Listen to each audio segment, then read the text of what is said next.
Hi guys!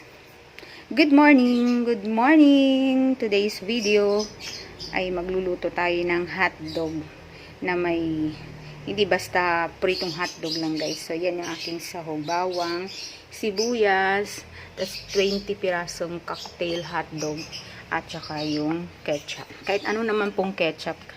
Ayan. So uubusin natin lahat ito guys para medyo ano siya yung hindi dry siya tignan.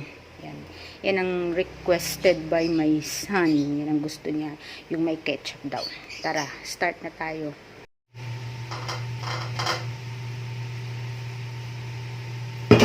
Pakukuluan guys. Pakukuluan natin ng tubig para matanggal yung ano niya, yung kulay niya. Ganyan ako prito ng hotdog para maluto din yung pinakaloob niya.